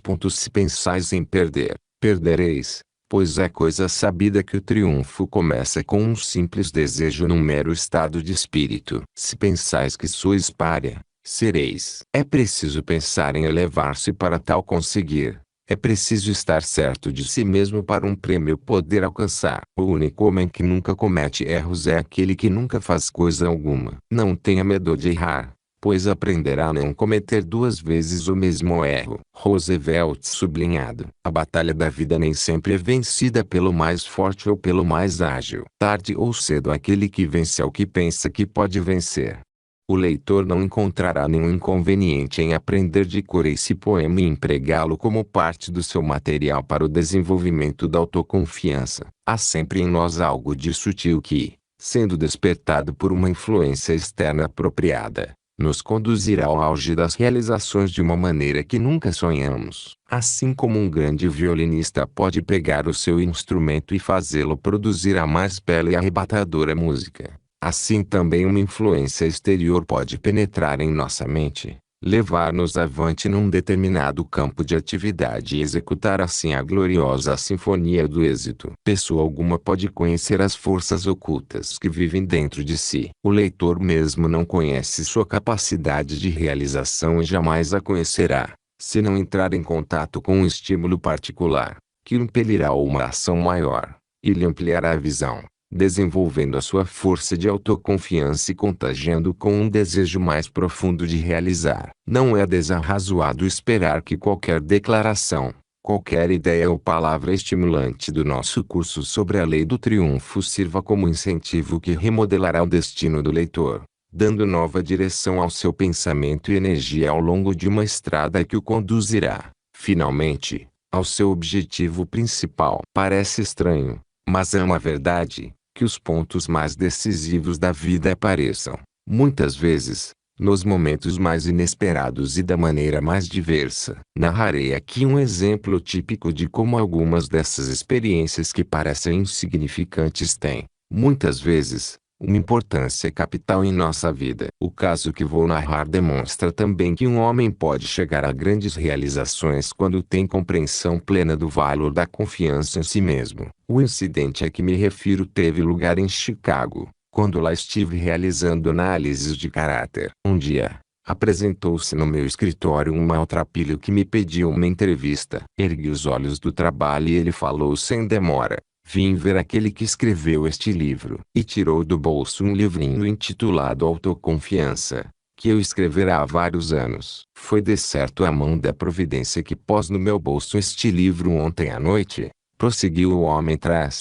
Quando eu já estava disposto a abandonar a vida, atirando-me no lago Michigan. Já havia chegado à conclusão de que nada mais tinha a esperar da vida, dos homens, ou até mesmo de Deus. Este livro, porém, me deu uma nova maneira de pensar. Despertou a coragem e a confiança que me sustentaram durante a noite. Compreendi que se pudesse falar com o autor, ele poderia me ajudar. Agora, eis-me aqui. Gostaria de saber o que o Senhor poderia fazer por um homem como eu. Enquanto ele falava, estudei da cabeça aos pés e confesso que fiquei desolado, pois não acreditei que fosse possível fazer coisa alguma por ele. Mas não queria dizer-lhe isso. Aquele homem tinha os olhos embaçados. As rugas do desânimo sulcavam-lhe a fisionomia, a posição do corpo, a barba de 10 dias, a maneira nervosa de expressar-se. Tudo nele indicava um indivíduo desesperado. Contudo, pedi-lhe que se sentasse e me contasse a sua história. Disse-lhe que fosse absolutamente franco, e me dissesse, sem nada omitir, as causas que o haviam levado àquela situação. Prometi-lhe que depois de ouvir tudo lhe diria se era possível prestar-lhe alguma assistência. O homem narrou a sua história, com todos os detalhes. Os fatos podem ser resumidos da seguinte maneira. Empregara ele toda a sua fortuna numa fábrica. Quando rebentou a guerra de 1914, foi-lhe impossível arranjar matérias-primas para o funcionamento da indústria e, finalmente, foi à falência. A perda da fortuna abateu-o profundamente e ele ficou tão perturbado que abandonou a esposa e os filhos e se tornou um desclassificado. De degrau em degrau, chegou ao estado em que estava então. Agora, pensava em suicídio. Terminada a narrativa, disse-lhe eu o seguinte: ouvi o seu caso com o maior interesse e desejava poder fazer alguma coisa em seu favor. Infelizmente, porém, nada a fazer. O homem tornou-se de uma palidez mortal, recostou-se à cadeira, baixou a cabeça com ar de resignação. Esperei alguns segundos e falei: conquanto nada possa fazer pelo senhor, vou apresentá-lo a uma pessoa, aqui nesse edifício. Se esse homem estiver de acordo, poderá ajudá-lo a reconquistar a fortuna e a endireitar a vida. Mal acabara de pronunciar essas palavras, o homem pulou da cadeira, pegou-me as mãos e exclamou: leve-me logo a esse homem, pelo amor de Deus. Era curioso observar que ele falasse no nome de Deus. Depreendia-se daí que havia no seu espírito um raio de esperança. Conduzi-o ao laboratório onde realizava os meus testes de análise de caráter. Parei diante de uma cortina, que afastei, e deixei que o homem visse a sua própria imagem, refletida num grande espelho. Apontei para o espelho, dizendo: aqui está o homem ao qual eu queria apresentá-lo. É a única pessoa, no mundo inteiro, que pode reconstruir a sua vida, e se não se sentar e travar melhor conhecimento com ele, sairá daqui pronto para atirar-se no lago Michigan, como disse, porque o senhor de nada valerá para si mesmo ou para o mundo enquanto não se conhecer melhor. O homem parou diante do espelho, passou as mãos pela barba crescida, estudou-se da cabeça aos pés durante alguns minutos, depois recuou, baixou a cabeça e começou a chorar. Eu sabia que a lição fora violenta. Assim, levei-o até o elevador e ele saiu. Não esperava vê-lo outra vez, e duvidei de que aquela lição tivesse sido suficiente para levá-lo a reconquistar o seu posto no mundo, pois ele fora muito longe para poder se salvar. Pareceu-me não somente decaído, mas quase morto. Alguns dias depois, encontrei-o na rua. A transformação por que passara fora tão grande que quase não o reconheci. Caminhava com um passo firme, a cabeça erguida. Perdera aquela aparência de abatimento e de velhice. Estava de roupa nova da cabeça aos pés. Dava a impressão de prosperidade, e se sentia próspero. Deteve-se, e contou-me o que havia acontecido para produzir aquela rápida transformação. Estava a caminho do seu escritório, disse-me ele para lhe levar boas notícias. Naquele mesmo dia em que o procurei, apesar da minha aparência de maltrapilho, consegui empregar-me com um salário de $3.000 por ano. Pense nisso, meu amigo, $3.000 por ano. E o meu empregador adiantou-me dinheiro suficiente para comprar roupa nova e para enviar à minha família. Eis-me, mais uma vez, na estrada do triunfo. Parece-me um sonho quando penso que há uma semana eu tinha perdido a esperança, a fé e a coragem, e já pensava mesmo no suicídio. Ia dizer-lhe que um dia desses, Quando menos esperar, irei fazer-lhe uma visita. Já como triunfador, levarei comigo um cheque assinado, com a quantia em branco, e o senhor poderá então escrever a quantia que desejar, pois me salvou apresentando-me a mim mesmo. Apresentou-me a um eu que eu nunca tivera ocasião de ver. Mostrou-me o meu verdadeiro eu.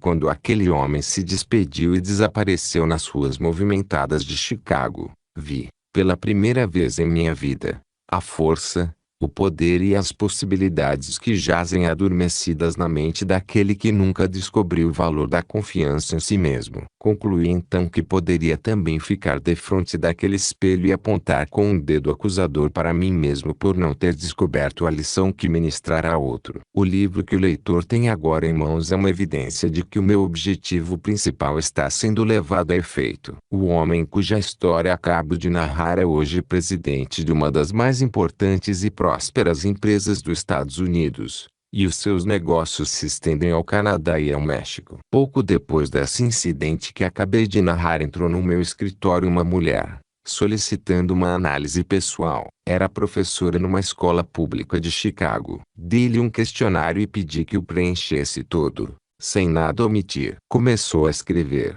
mas alguns minutos depois aproximou-se da minha mesa e disse: "Não posso preencher esse questionário." Perguntei-lhe a razão e ela respondeu: "Para lhe ser inteiramente franca, uma dessas perguntas fez-me refletir.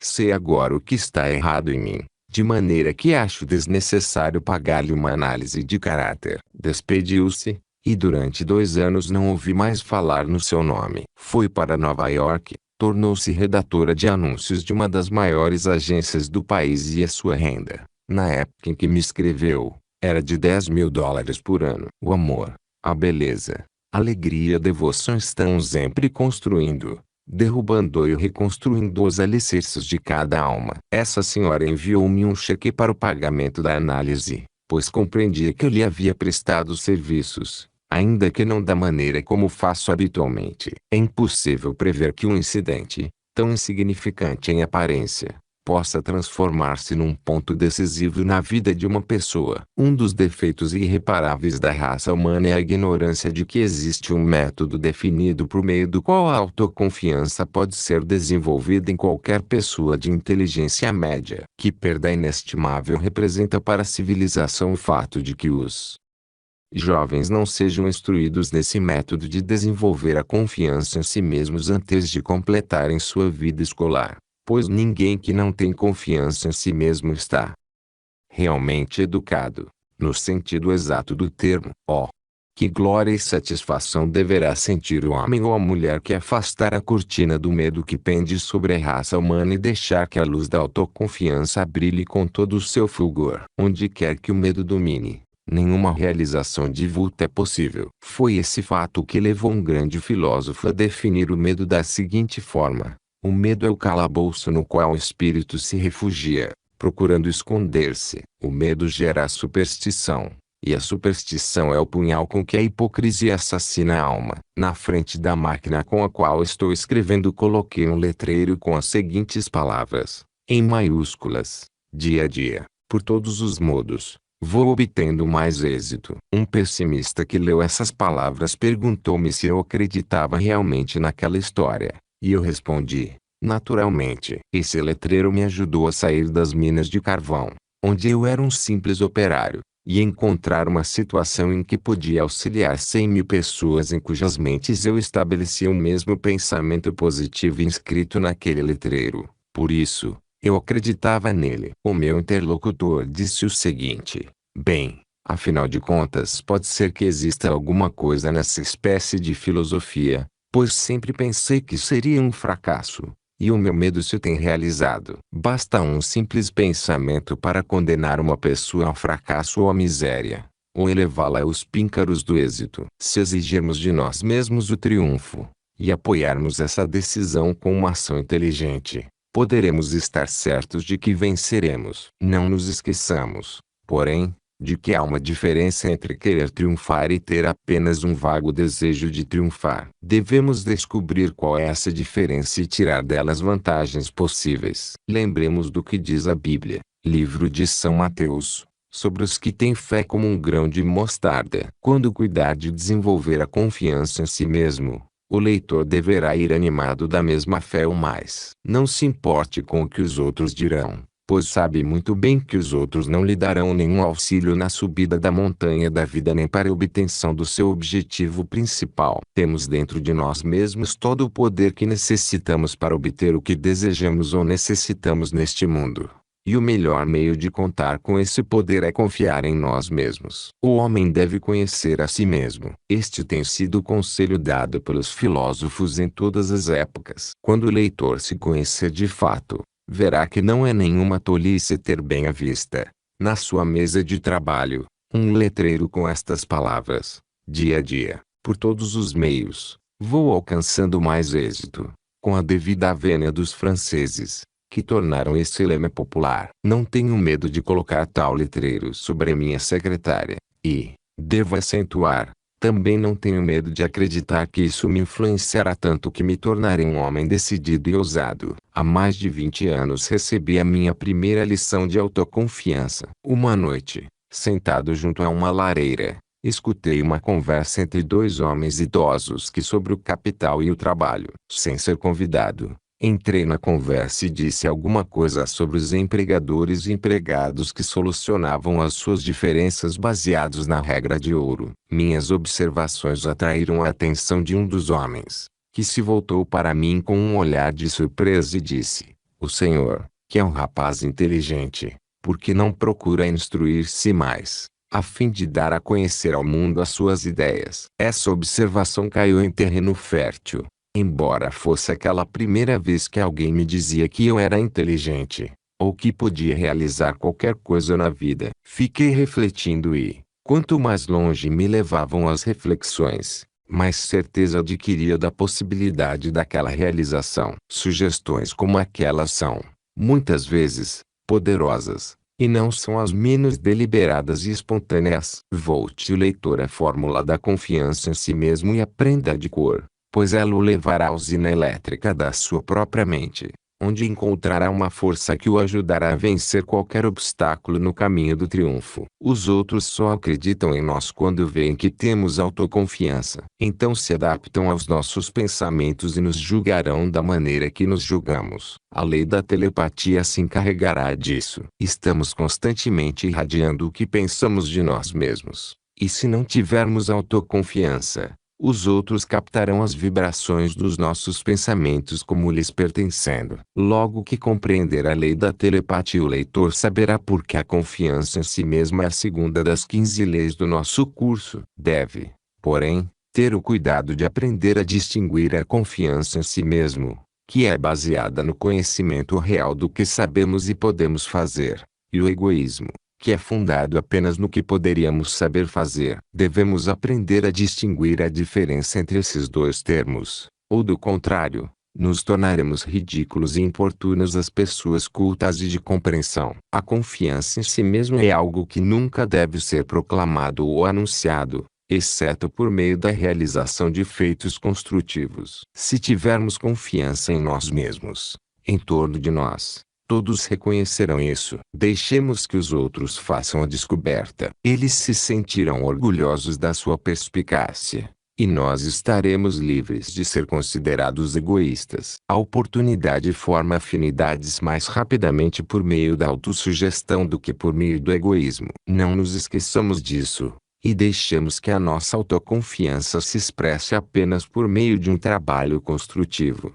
realizado discretamente. A confiança em si mesmo é o produto do conhecimento. Precisamos conhecer a nós mesmos, saber até que ponto vai esse conhecimento e a maneira como vamos empregá-lo. Toda ostentação é inútil, porque qualquer pessoa instruída, depois de nos ouvir uns 3 minutos, nos julgará tal qual somos. Se o leitor seguir essa advertência, as últimas páginas desta lição serão decisivas para a sua vida. Creiamos em nós mesmos, mas não digamos ao mundo o que podemos fazer. O que é preciso é demonstrá-lo. Está agora o leitor preparado para a quarta lição, que o auxiliará no próximo degrau da escada do triunfo. O marcador que está no portão de entrada da vida escreve pobre. O marcador que está no portão de entrada da vida escreve pobre louco na testa do sábio e pobre pecador na testa do santo. O supremo mistério do universo é a vida. Viemos para cá sem o nosso consentimento.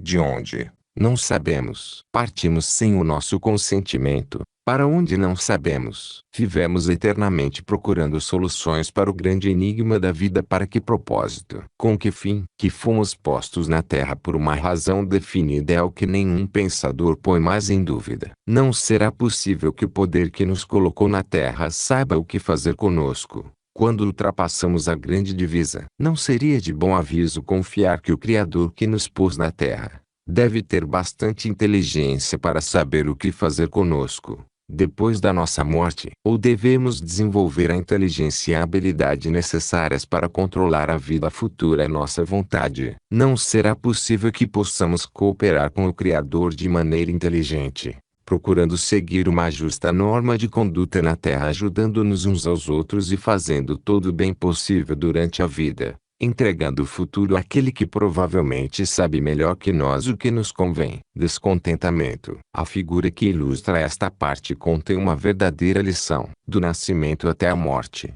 o espírito está sempre desejando o que não possui. A criança, sentada no chão com os seus brinquedos, se vê outra criança com um brinquedo novo, procura imediatamente tomá-lo. As meninas acreditam que os trajes de suas mães lhes ficam muito bem e procuram imitá-los. Os meninos já crescidos, quando veem um homem que é proprietário de ferrovias, bancos ou casas de negócio, dizem consigo mesmos: que sortudo! Como poderei tomar dele tudo isso?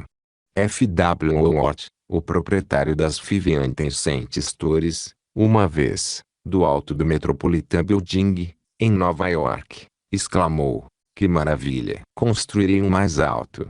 A grande realização da sua vida foi o Wharton Building. Esse edifício permanece como um símbolo atual da tendência do homem para suplantar o trabalho de outro. O pequeno jornaleiro, de boca aberta, contempla e inveja o comerciante quando salta do automóvel na esquina e entra no escritório. Como eu seria feliz, diz o menino, se tivesse um automóvel. E o comerciante, sentado diante da sua secretária, no escritório, pensa na felicidade que teria se pudesse acrescentar mais $1 milhão à sua conta corrente no banco, já tão grande. A grama é sempre mais gostosa do outro lado da cerca, diz o burrico, enquanto espicha o pescoço para ver se consegue alcançá-la. Ponha-se um grupo de meninos num pomar de macieiras e todos eles abandonarão as deliciosas maçãs caídas no chão, procurando, de preferência, o fruto que está no galho mais alto da árvore. Sobem na macieira,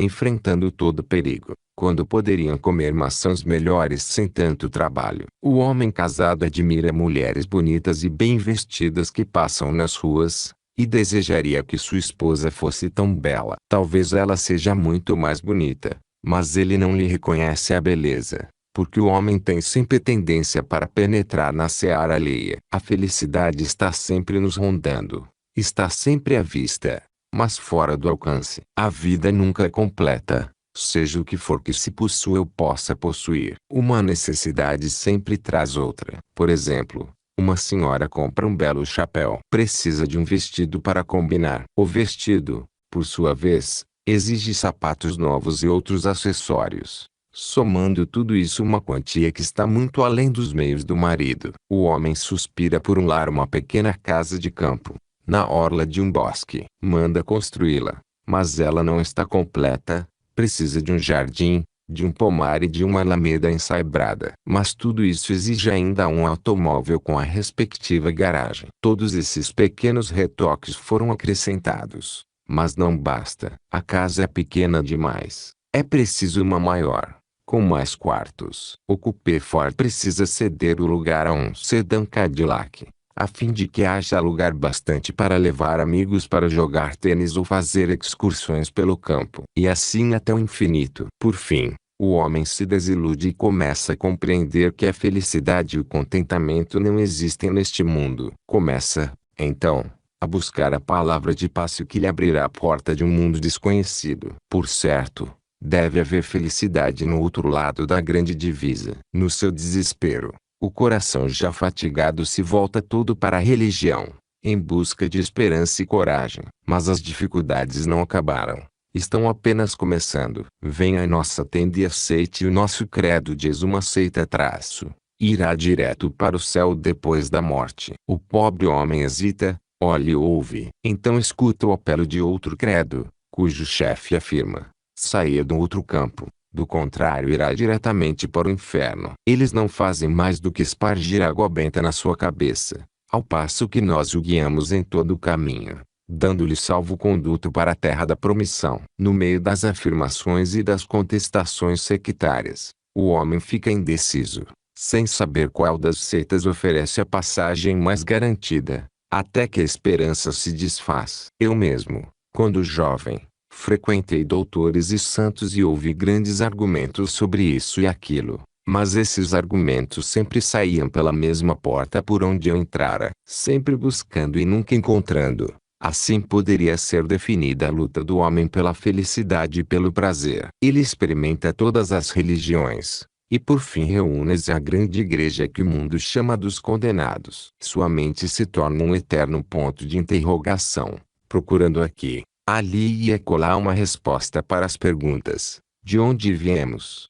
Para onde iremos? A vida é uma eterna pergunta, que nunca tem resposta. O que mais desejamos está sempre na distância embrionária do futuro. Nosso poder de aquisição está sempre uma década ou mais atrás do nosso poder de desejar. E se conseguimos o que desejamos, já não o queremos mais. Feliz é jovem que compreende essa grande verdade e conserva o homem que a ama sempre imaginando, sempre na defensiva, com medo de perdê-la. Nosso autor favorito é um herói, e um gênio até o dia em que o encontramos e descobrimos a triste verdade que, afinal de contas, ele é apenas um homem. Quantas vezes devemos aprender esta lição? Os homens deixam de nos interessar quando descobrimos as suas limitações. O único pecado é a limitação. Logo que se descobrem as limitações de um homem, ele está liquidado. Emerson: como são bonitas as montanhas à distância. Mas no momento em que nos aproximamos, vemos que tudo aquilo não passa de uma triste coleção de rochas,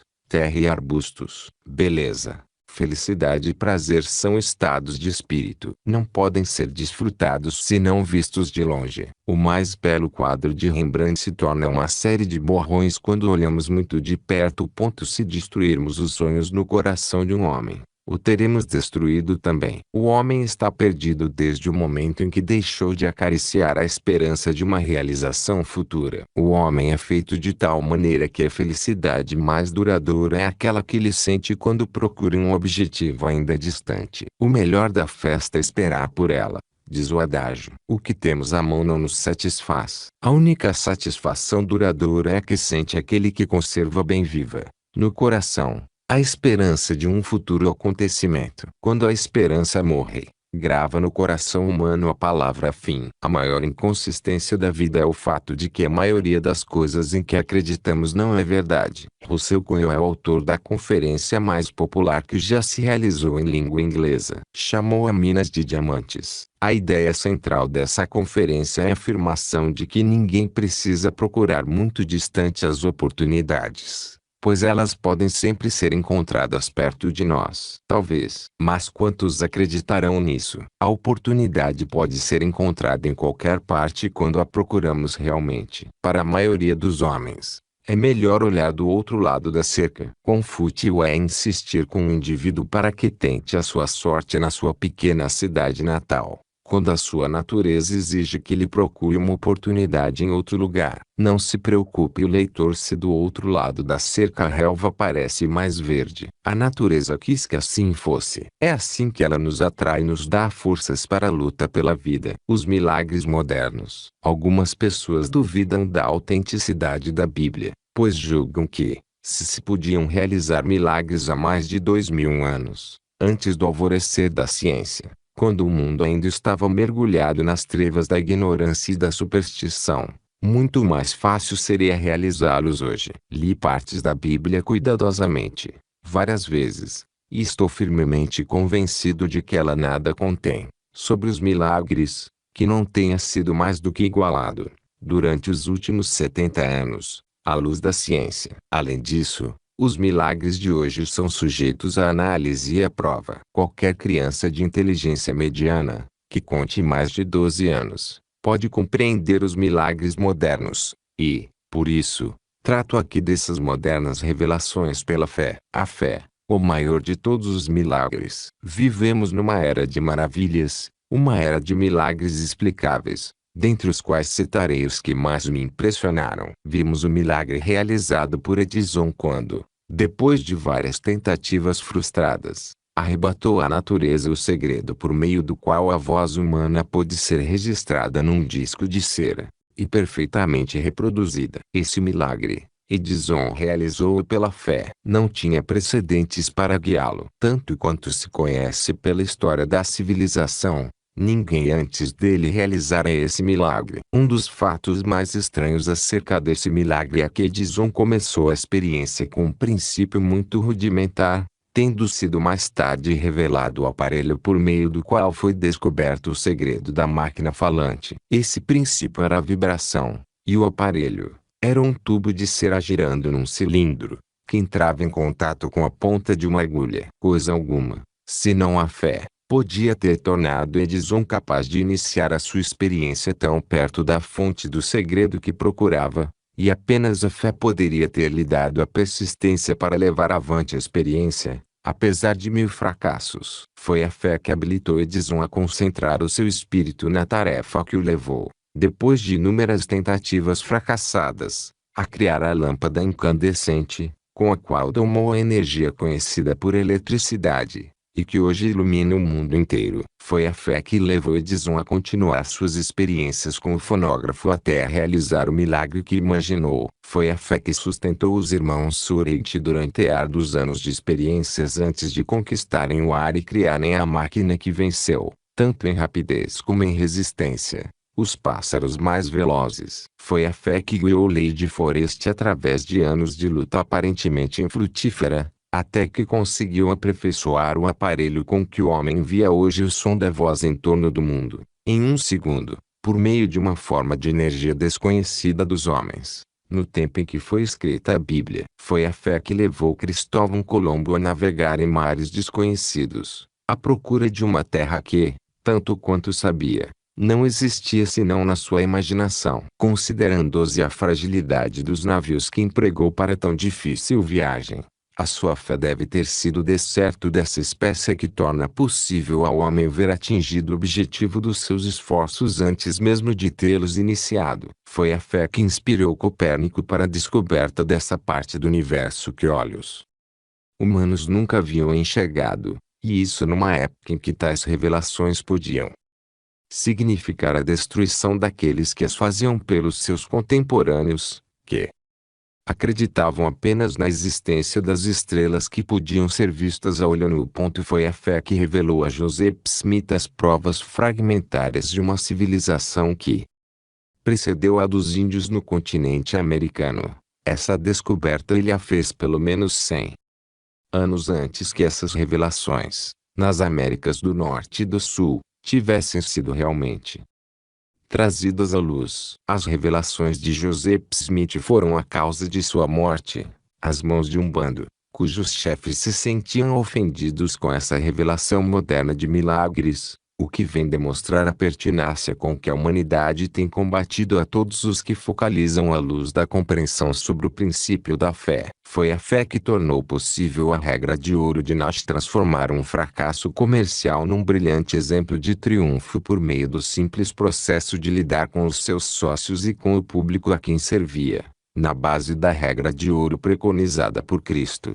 Há quase 2000 anos. Arthur Nash voltou-se para o princípio da fé depois de ter visto fracassar todos os outros princípios experimentados pelos negociantes modernos. Continuando a seguir o mesmo princípio até o fim da sua vida, fez uma grande fortuna, Sem falar no grande e proveitoso exemplo que legou ao mundo. Foi a fé numa causa que tornou Gandhi apto para fundir num só espírito uma massa composta de mais de 200 milhões de hindus. Toda essa massa obedecia cegamente a Gandhi, e era capaz de ir até o suicídio, se ele ordenasse. Porque possuía um espírito capaz de sustentar a fé, ele exercia o seu poder passivamente. Nenhuma outra influência, senão a fé, podia ter realizado tal milagre. Gandhi provou que a fé pode realizar o que não pode conseguir um exército bem treinado, dinheiro e materiais de guerra. Foi a fé que libertou o espírito de Einstein, e revelou-lhe os princípios matemáticos de que o mundo nem sequer suspeitava. Nenhum espírito preso por limitações poderia ter feito tal milagre. Foi a fé que sustentou George Washington e o levou à vitória conquanto lutasse contra forças físicas muito superiores às suas. Tinha uma espécie de fé que nascera do seu amor pela liberdade do povo. O princípio profundo conhecido por fé está à disposição de todos no mundo. Quando a nossa vida é cheia de limitações,